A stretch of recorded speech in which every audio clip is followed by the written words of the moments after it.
also a volunteer ranger for the Peak District National Park for the last 8 years, and then I've got a full-time position a couple of years ago. So I feel very privileged that I've got to where I want to be, really. It's a fantastic job.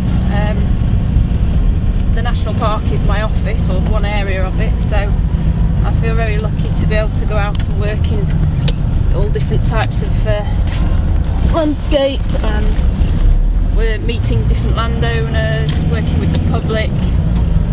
That's probably one of my favourite part of the jobs, is seeing other people enjoying the National Park, knowing that I've helped them do that, whether it's either through events and guided walks, or just helping out the landowners.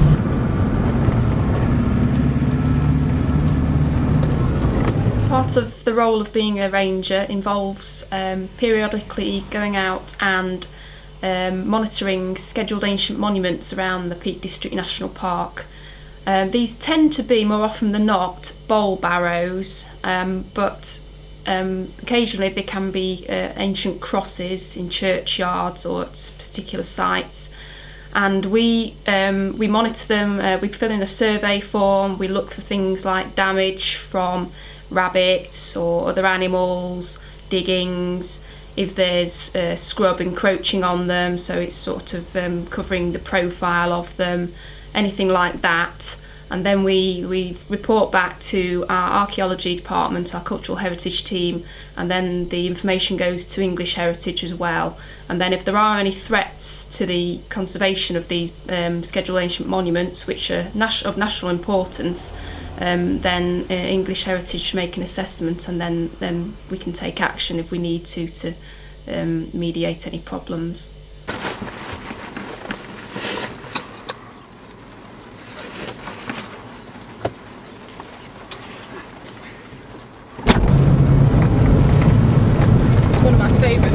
Viewpoints up here, overlooking the Derby Valley to Staffordshire on the other side, and the geology changes from this side of the valley to that side, so it's limestone plateau we're on the edge of here, and it becomes gritstones and shales on the other side of the valley, which alters the landscape. There's more dry stone walls on this side, and there's more hedgerows on that side. It also means digging for when you're putting a gate in might be a bit easier where it's bricks and clays rather than bedrock. I quite often get down about 6 inches when I'm digging holes and hit bedrock, so the job can take quite a bit longer than it can in other areas.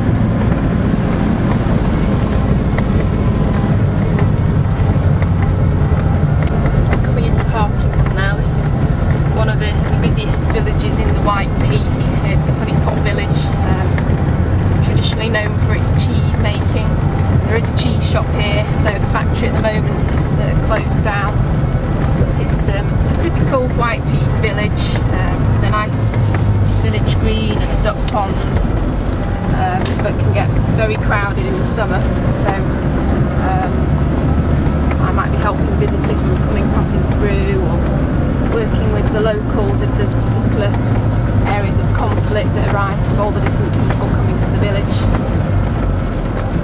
And we're just going to meet one of our volunteer rangers here and the group that we're taking out for a walk today. I'm going to take them into the top end of Dovedale, Beresford Dale, on a wet stroll today. We spend quite a lot of time looking after assets that the National Park owns, such as car parks and the trails, the cycle trails and routes that we own. We do quite a lot of work in terms of guided walks and events with the public. You may have seen the guided walks programme that we produce every year. So there's all different audiences that we try to cater for. Particular project that I'm involved in is, as well as the general public guided walks, we do quite a few walks with special needs groups or people who have health problems or who may be isolated, living in isolated areas of the National Park, who wouldn't necessarily get the opportunity to come out. So we work with local primary care trusts with leisure walks, which many of the visitors, residents in the national park to participate in. But particular that I get involved with is a group called Golding House, who are based in Matlock.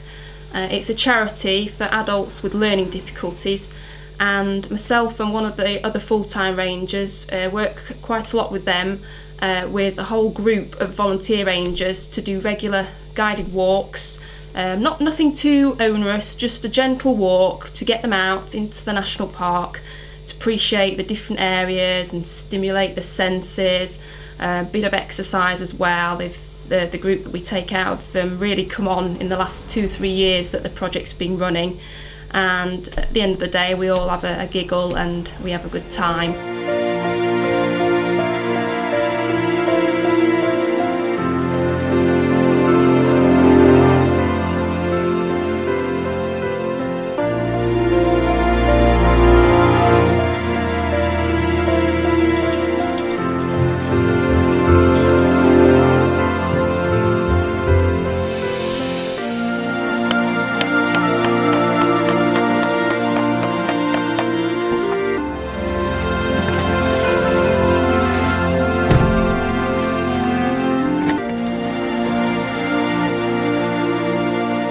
We also do a lot of work which can be quite contentious with dealing with off-roaders, different users for the rights of way around the national park.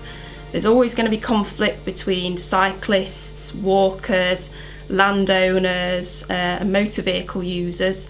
Our role is working with these users, the residents and various clubs and the landowners to try where possible to minimise conflict, which isn't always possible, but one of the jobs that we're doing at the moment, which our members have asked us to do, is to survey all the green lanes around the national park, particularly for my area. There's quite a lot in Staffordshire. These are not all green lanes are allowed to have motor vehicles on, but some are. It's sometimes not very clear which ones you can and can't. But what we're going to do is look at the current state. So we've got a baseline database really of what the state is at the moment of various green lanes, whether they've been used or not recently or regularly, or whether there are issues, but just to really get this information down so that we can be proactive in trying to find out if there's any ways we can work with landowners and clubs if there are issues that might arise or already arisen, to try and create a balance or help sort any problems out if possible and liaise with the highways. I've been to look at where walkers are straying across your fields and they're struggling a bit to find where the gate is. Yes. Just in the field over there. And we can put in one of those extra tall waymarker posts for you if you like, to make it a bit more visible. Yeah, if that sounds all right. It would definitely help. It's just because when you go through the small style off the lane into the field, they seem to lose direction of where they're actually heading. Yeah. So they either wander up the field or down the field. They never actually head to the style in the wall. It's just because it's the same colour as the wall, I think. Yeah, it's quite a long way off, isn't it? Yeah, if there was something tall that they could actually see, then it would help them definitely. Yeah, I think, okay. And help well, us. I'll put it on our list of jobs to do, and we'll either myself or our maintenance rangers or one of the other rangers will come and put it in for you. Excellent. So that'll that's help. okay. Perfect. Yeah. The Peak Park owns quite a lot of smaller areas of land in the national park, some of which are some of the public car parks, such as here at Alston Field, one of the 3 car parks in the village. And as a ranger, we go around and just keep an eye on these car parks and various other bits of land. So part of my job is just to give a general tidy up if there's any mess here, any litter like we see here. Just check that if there's any overhanging vegetation, we cut it back. If there's any damage to any of the buildings, like the toilet blocks, we could either fix it ourselves or we contact the property team if it's not something that the rangers can do. And it's often a good point of contact as well for people in the village if they see us out and about, or walkers might want to give us ask us for some information if they're not sure where they are. But yeah, just general caretaking is part of the job as well. Another area of work that we do is working with schools across the national park. We have our own learning and discovery team who mostly work with schools outside the park or secondary school, but the rangers generally concentrate on working with primary schools within the national park. So we would spend half a day or a day with different schools in our area. We try to get them to learn about the national park and the special qualities of it and understand it, and try and do something a bit more than what they would necessarily do in the classroom, so something different to what the teachers might normally give them to do, but fit it in with the curriculum as well.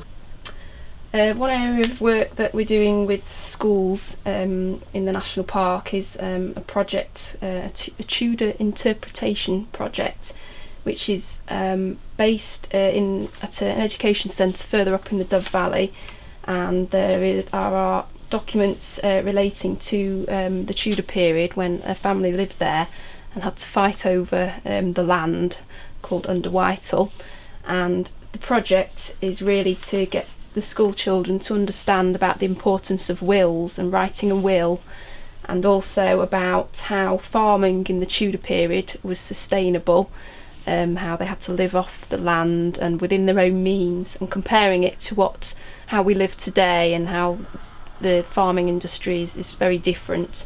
But one area that we're looking at is a lunchbox activity, and getting the kids to think about what the Tudors would have had for lunch and then what they're having for lunch, and look at where the foods have come from. So for example, the Tudor food would have mostly been grown on this land, and the activity involves putting pictures of representing animals and vegetables, etc., from the Tudor period that would have been grown on the farm, reared on the farm, and they've got to put them in the particular area of the farm that they would have been grown or looked after. And then we're going to do the same, but looking at where the foods come from in the modern day lunchbox. So I've got some bigger maps of the UK and of the world, and having done a bit of research, it's quite frightening where some of our food comes from our lunchbox.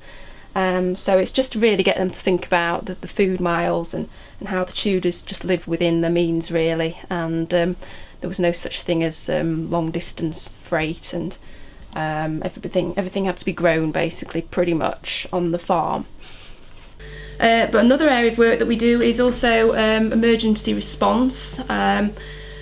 Some of you may have seen the work that we've done on controlling moorland fires, which are quite a problem in the summer months, particularly when it's very dry. On the moorland areas, that the peat moorlands get really low moisture levels, and they're very prone to risk of fire, quite often accidental, or occasionally it could be purposefully started, but we assist the fire service, helping out with actually fighting the fires and advising the public when it's where it's not necessarily safe to go, or putting up fire warning signs if there's a particular high threat at a certain time of year. But we also do, in the other end of that, in the winter time, particularly the last winter 2010, 2011, lots of rangers helped out in the communities, assisting carers to get to, helping them get out to isolated and vulnerable, particularly elderly folk who aren't in homes, who have that home support, but with having a lot of off-road vehicles, better capability in the snow, we were able to take quite a lot of carers around, as do the county council, sort of responding in times when it's difficult weather and difficult roads to get through. So that's quite an important area of work in the winter time, but also just general first aid help. All the full-timers and the volunteer rangers are trained to a certain level of first aid as well, so if we're out on a walk, if somebody has an accident, then we'd be the first point person to help them. Just the other day, myself and one of the other rangers got called to a lady who'd motorised scooter had broken down on on the Tissington Trail, so we went and rescued her, and she was very grateful. But yeah, there's all sorts of areas of work that many people don't necessarily realise. It is a very varied role. So hopefully that gives you a bit of an insight into my job, and hopefully you'll appreciate it is a very varied role, but I really enjoy it, and I think that's one of the things that makes it such a fantastic job, is that no 2 days are ever the same, and obviously working in an office such as the National Park is a privilege as far as I'm concerned.